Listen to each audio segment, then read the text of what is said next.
Well, this morning we're going to take a look at Deuteronomy 29. But before we do that, I want to take a backward glance at 27 and 28, just to make a couple important points before moving on. So, point number one, at the end of Deuteronomy 27, we find this: "Cursed be anyone who does not confirm the words of this law by doing them." And all the people shall say, Amen. Okay, remember they've gone through, these are kind of like the covenant vows, they're renewing the covenant. Now the reason why I want to emphasize that verse is because Paul quotes it in Galatians 3:10. And he's quoting it, I think, to make a really important point. It's a point I think that we want to really hold on to, and it's this: for both the Old and the New Testaments, faith means faithfulness. That is, there isn't an acknowledgement, right, that you can kind of like believe the right things and then sort of not live them out. Okay, and that's Paul's point, right? Paul's point is that genuine faith produces a life that is faithful. Okay, I think that's a really important point. The second point is this. In 27 and 28, we saw last time, right, we're getting a listing of covenant blessings and also covenant curses. And one of the problems that people have sometimes reading the Old Testament, right, is they'll read it and they won't like, they won't like something, and they'll say, well, that's just like primitive. That's the way things work back in, the ancient world, but we've gotten advanced and we're like beyond that. I just want you to realize this, and we'll have time to talk about this later on, but just remember, the new covenant has its own series of curses and blessings as well, right? So, for example, one way to see this, right, is in Matthew's account of the institution of the Eucharist, right? So Jesus says, this is the new covenant in my blood. What does he say immediately are one of the covenant blessings of the new covenant? Forgiveness of sins, right? So the new covenant, too, has its own set of blessings: forgiveness of sins, reconciliation with God, adoption by God, everything we know now as the Christian life. That's the blessings of the new covenant. And of course, there are also curses to the new covenant as well, right?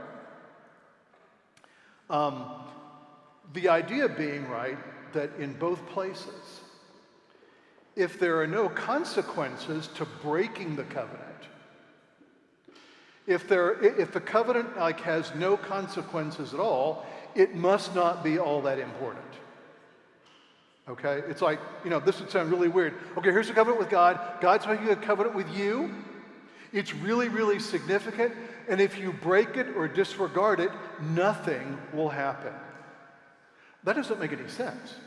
Okay, so with the idea of covenant curses and covenant blessings, the thing that's being emphasized is how important the covenant is. It really is the difference between life and death. And we kind of want to remind ourselves of that. Now, third and final thing, in Deuteronomy 28 is clearly looking ahead to a particular event. So I want to say something about it briefly, and then we'll get into Deuteronomy 29. So toward the end of Deuteronomy 28, we have Israel warned about an event that is going to happen in the future, not because it's foreordained, but because it's looking ahead to Israel's continued unfaithfulness. And starting around 28:47, we find this. I'll read you selective verses just to make the point quickly. "Because you did not serve the Lord your God with joyfulness and gladness of heart, because of the abundance of all things, therefore you shall serve your enemies, whom the Lord will send against you, in hunger and thirst, in nakedness and lacking everything, and he will put a yoke of iron on your neck until he has destroyed you. The Lord will bring nations against you from far away, from the end of the earth, swooping down like an eagle, a nation whose language you do not understand, a hard-faced nation who will not respect the old or show mercy to the young. And you shall be plucked off the land that you are entering to take possession of it. And the Lord will scatter you among all the peoples from the ends of the earth, from one end to the other, and there you shall serve other gods of wood and stone, which neither you nor your fathers have known. Now, this actually has an actual event in view. Like I said, I want to say just a brief word about it, and then we'll move on. The event is probably, well, certainly the most cataclysmic event in Israel's history. It's the Babylonian exile of 586 BC, where what's left of the nation of Israel, essentially Judah, is overrun by the Babylonian Empire. Jerusalem is destroyed, the temple's destroyed, and most of Israel's elite are exiled back into Babylon. So huge cataclysmic event. The event is described briefly at the end of 2nd Chronicles. I'm going to read the description to you because I think it's so poignant and also powerful. So we have two sets of books which talk about the history of Israel under the king. So there's 1st and 2nd Kings, and that history is then retold in 1st and 2nd Chronicles. So here's the end of 2nd Chronicles. This is 2nd Chronicles 36:15. A kind of little note that explains why the exile occurred.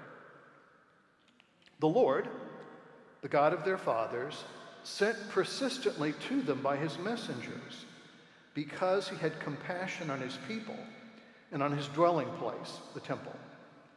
But they kept mocking the passengers of God. They kept mocking the messengers of God, despising his words and scoffing at his prophets, until the wrath of the Lord rose up against his people, until there was no remedy.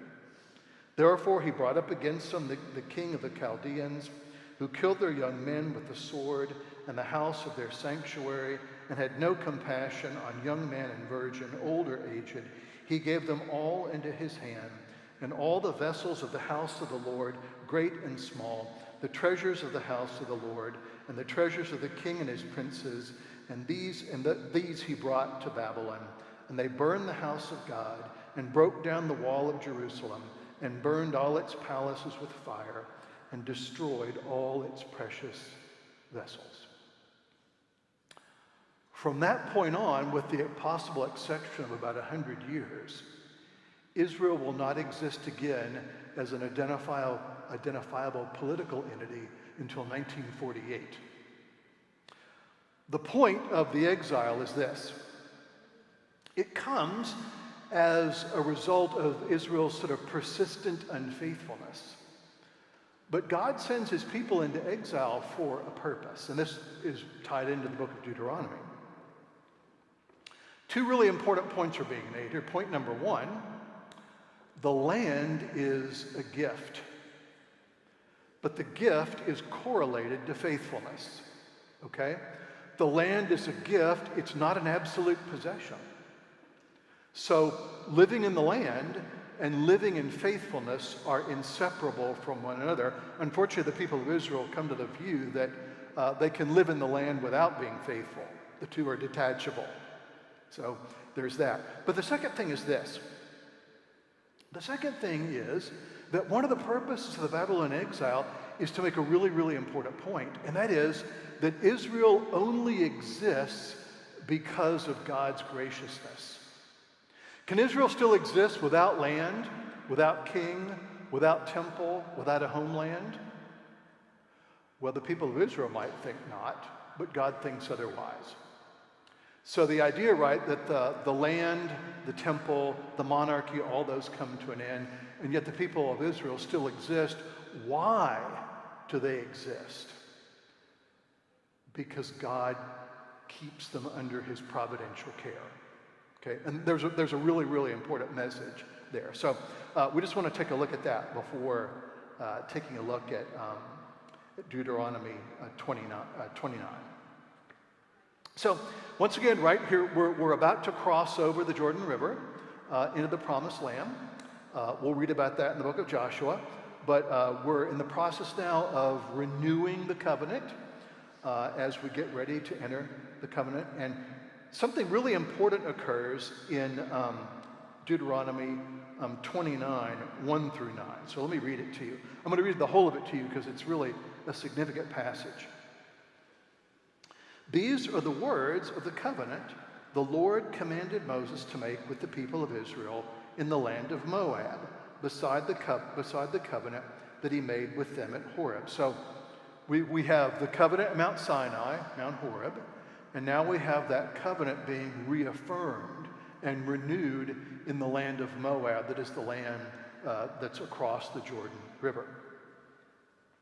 And Moses summoned all Israel and said to them, "You have seen all that the Lord did before your eyes in the land of Egypt, to Pharaoh, to his servants, and to all his land. The great trials that your eyes saw, the signs and the great wonders. But to this day, the Lord has not given you your heart to understand, or eyes to see or to hear. I have led you for 40 years in the wilderness. Your clothes have not worn out on you, and your sandals have not worn off your feet. You have not eaten bread, but you have not drunk wine or strong drink, that you may know that I am the Lord your God. When you came to this place, Sihon the king of Heshbon and Og the king of Bashan came out against us in battle, and we defeated them. We took their land and gave it to an inheritance to the Reubenites and the Gadites and the half-tribe of the Manassites. Therefore, keep the words of this covenant and do them, that you may prosper in all that you do." Now, there's a really important reason why Moses is rehearsing this bit of history, right? So notice right before they enter the Promised Land, Moses offers a brief account of the Exodus from Egypt. And this is really important for a number of reasons. The most important reason, I think, is that this is the Old Testament gospel. It's the gospel of the Exodus. And the Old Testament gospel is God delivers his people. That's the good news, right? That's the Old Testament gospel. And so as the people of Israel get ready to cross the Jordan River into the Promised Land, right, Moses does something really important. He says, okay, now look, let's stop and let's remember how we got to this point. Point number one, we started off as slaves in Egypt. We started off living under the most powerful monarch in the world, whose unpaid labor we were. How did we get free? God delivered us. Then we crossed this awful wilderness in which there was no food and no water. How did we survive? God delivered us. We've gone through this long journey, and as Moses takes point to point out, right, your clothes haven't worn out. That's miraculous, right? And you know, your sandals haven't worn out. You know, the soles on your shoes are still good. How did that happen? God delivered us. So notice here the point right before we cross in the Promised Land. It's really, really important to underline the fact that Israel's life as a people is dependent upon God delivering her again and again and again, with the idea, right, that this is going to create an underlying posture of gratitude. And here we might want to make, an important contrast, right? It's the difference between the posture of gratitude and the posture of entitlement, right? It's the difference between the posture of God has given me this, as opposed to the posture of I have this and I darn well deserve it. Those are two very different postures. Okay, so that's what Moses is setting up here as we start to we begin to cross the Jordan River. Now, there's something else that follows here that's also important that we want to note, and this is Deuteronomy 29, 10 through 15. So once again, I'll read it to you because it's all important.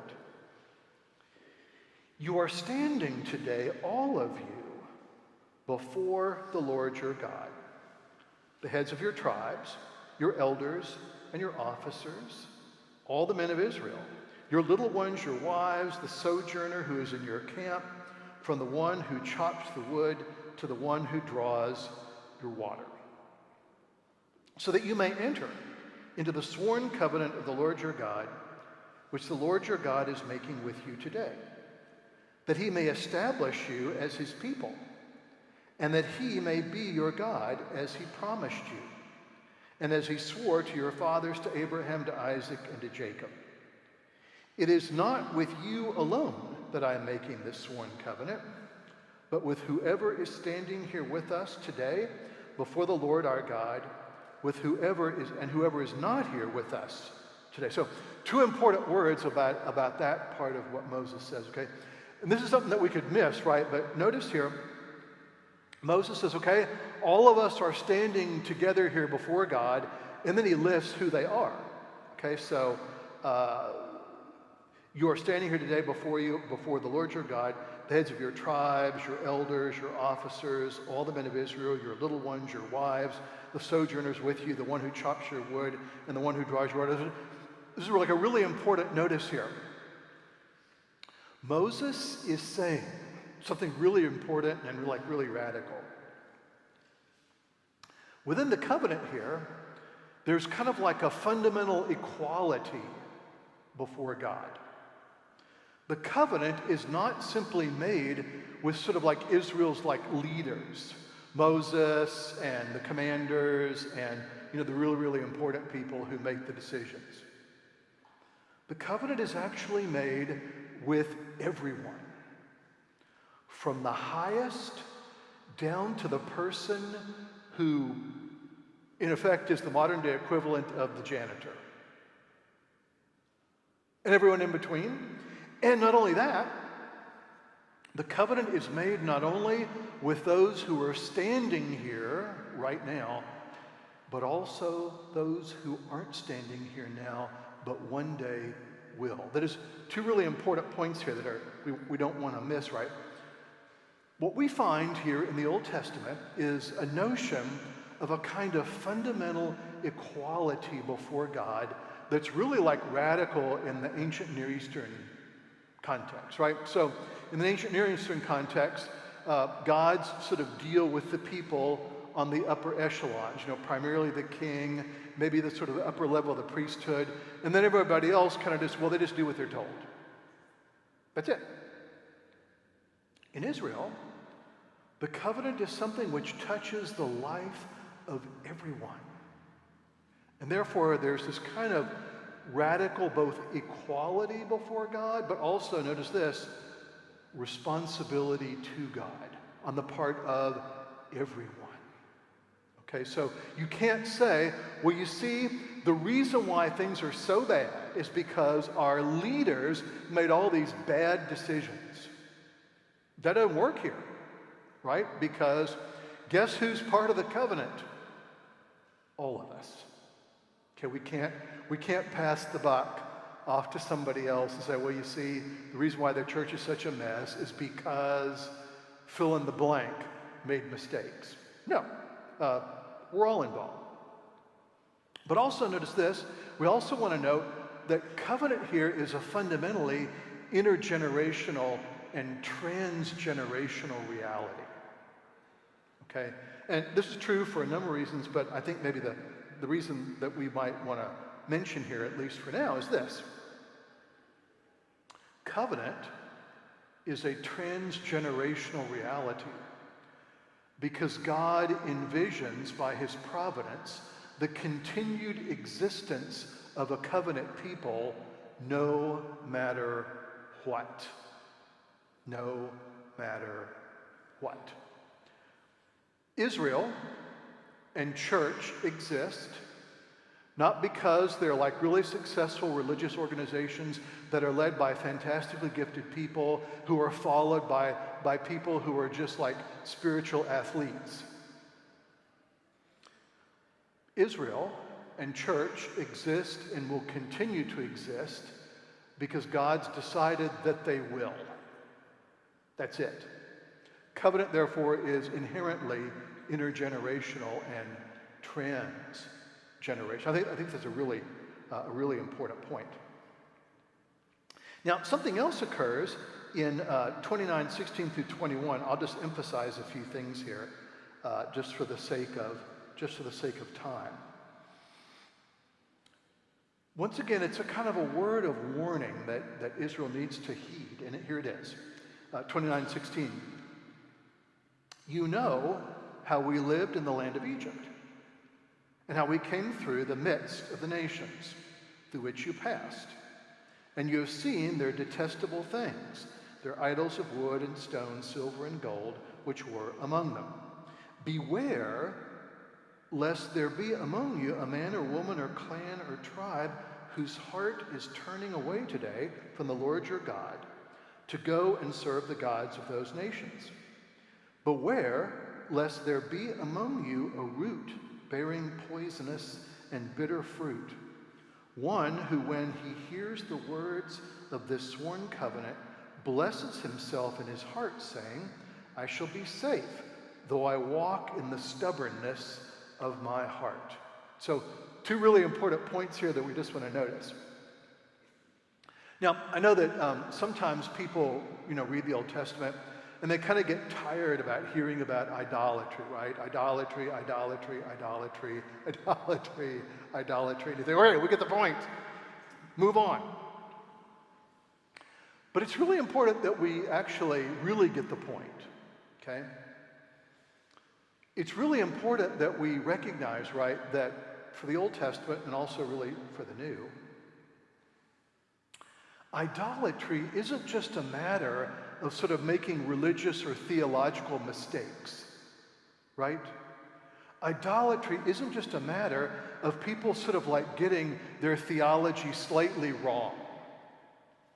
And then at some later moment saying, oh my heavens, I made a mistake here. I need to go back and correct it. No. The Old Testament adopts a really, I think, profound view, and a view that's true, that says something like this. We become like that which we worship. We become like that which we worship. If we worship power, that has a profound effect on our souls. If we worship whatever, right? Whatever we happen to be worshiping, that thing will have a profound effect on our souls, and it will guide, how we understand life and what we think of as important. So here's the point, right? Idols are what? Nothing, right? Idols are nothing. Guess what happens if you start to worship nothing? You become nothing, right? The concern here, right, isn't just simply about theological mistakes. The concern here is that people begin to worship things that result in their lives being twisted and deformed and degraded. Just one example, right? One of the groups of people that the Israelites are going to encounter when they get to the land of Canaan, right, is those who worship the god Moloch, M-O-L-E-C-H. Moloch is worshipped in a variety of ways, but one of the most significant forms of the worship of Moloch is where you take your firstborn child and you throw that child into a pit of fire, offering it to Moloch, and having given Moloch something that you value, your hope is that now Moloch will give you something that you want. The worship of nothing tends to make people turn into nothing. It has real consequences. It's not just a matter of making theological mistakes. So, a really important point here. Another thing that surfaces here, I think that's also really important, is this. Notice that Moses reminds the people of Israel, now look, don't adopt this mode of thinking. And I think, God is like really has a real insight into the human psyche, right? God sort of knows kind of the way our minds work. Don't say to yourself, okay, hey, you know what? We're God's covenant people, and that means that we can basically do anything that we want, and God will overlook it. Because we're God's covenant people. Right from the beginning here, right, Moses says, don't think that. This is another way of putting this. Grace is something to be received gratefully, but not presumed upon. Right? The thing that we don't want to be in the business of is, we're about to do something that we actually know is wrong, whatever it is. And we say to ourselves, hey, you know what? I'm going to go ahead and do this thing. It's wrong. But you know what? God's gracious, and he'll forgive me. It's like the great French Enlightenment philosopher Voltaire, who of course was a deist or an atheist, depending upon your account, who, as he neared his death, a priest came to kind of hear Voltaire's final confession. And Voltaire told him, he said, well, I don't need to offer a confession. I know that God's going to forgive me because that's his job. That's what Moses is really cautioning against here. Is God forgiving? Yes. Should God's forgiveness be presumed upon? No. So another really important point. Now, another thing that happens here in 29, 22 to 28, I'm going to go ahead and read this to you because once again, it's really significant. Moses has just referred to the covenant written in this book of the law, which is probably a reference to Deuteronomy itself. And then he says this, "In the next generation, your children who rise up after you, and the foreigner who comes from a far land will say, when they see the afflictions of that land and the sicknesses with which the Lord has made it sick, the whole land burned out with brimstone and salt, and nothing sown and nothing growing, where no plant can sprout, an overthrow like that of Sodom and Gomorrah, Adam and Zeboim, which the Lord overthrew in his anger and wrath. All the nations will say, why has the Lord done this to this land? What caused this great anger?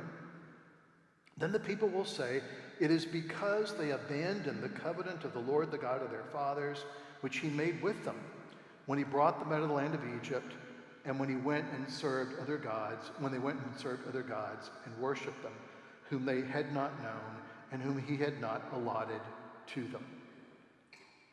So a kind of little final warning there, that is, once again, it's looking ahead to Israel's sort of radical disobedience, and then this kind of judgment from God. And it kind of pictures, right, the nations kind of looking at Israel and saying,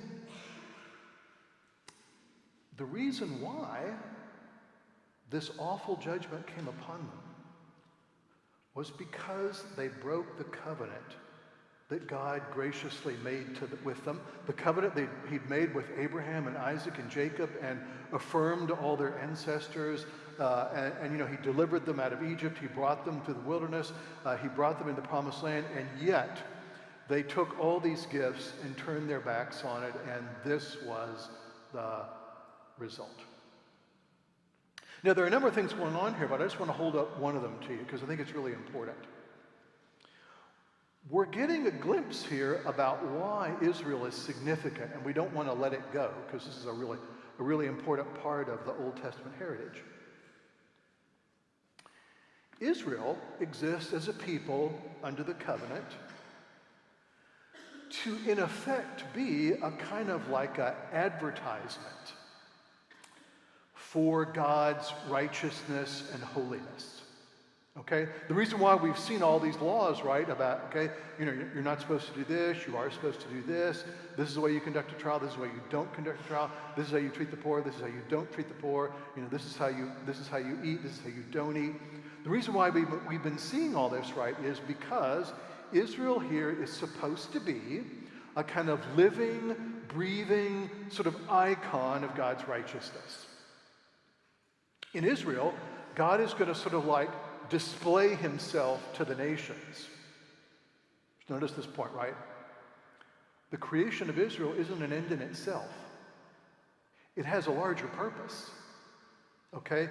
Israel has a purpose beyond herself, and the problems are always going to originate when a certain mindset sets in. And that mindset's going to say something like this. You know what? God created us because he really likes us. He somehow like really, really needs us. And so we can kind of like do anything we want and things will still turn out all right because we're God's like special favorite people, and we're God's special favorite people because you know what? We really like deserve to be God's special favorite people. I just want to make a point here, and that is we're going to want to see, right, that this same notion of Israel has a point beyond herself is going to be translated into the New Testament as well, right? The church has a purpose beyond herself. The purpose of the church isn't just simply to exist, okay? The church actually has a mission, and that mission, I think somebody used words to this effect, to the apostles, right? Remember Jesus tells the disciples in Acts 1, when they say, okay, Jesus, this resurrection thing is really great. Happy you're back. Glad you're no longer dead. But are you now going to restore the kingdom to Israel? That's what we've been waiting for. Don't get us wrong. We like the resurrection. We like the fact you're no longer dead. But what we're really here for is to see Israel restored, sort of a la the kingdom of David. When is that going to happen? And I think, Jesus probably goes, and he says, well, you're going to wait in Jerusalem and you'll receive power from on high, and then you'll be my witnesses in Jerusalem, Judea, okay, Samaria, yuck, and to the ends of the earth, even more yuck. Okay, so we just want to keep that part. In mind because it's an essential thing here. Now, one final thing, and this is probably where we're going to have to stop. It's the last verse of Deuteronomy 29. It says something really important. I'll say more about it next week, but for now, I'll just say this: the secret things belong to the Lord our God, but the things that are revealed belong to us and to our children forever, that we may do all the words of this law. Now, really important word here about revelation. Once again, I'll say more about this next Sunday, but something really important that we don't want to miss is going on here. And I think you could put it like this: the purpose of revelation is not to satisfy our curiosity. Okay, the purpose of revelation is not to tell us everything we always ever wanted to know.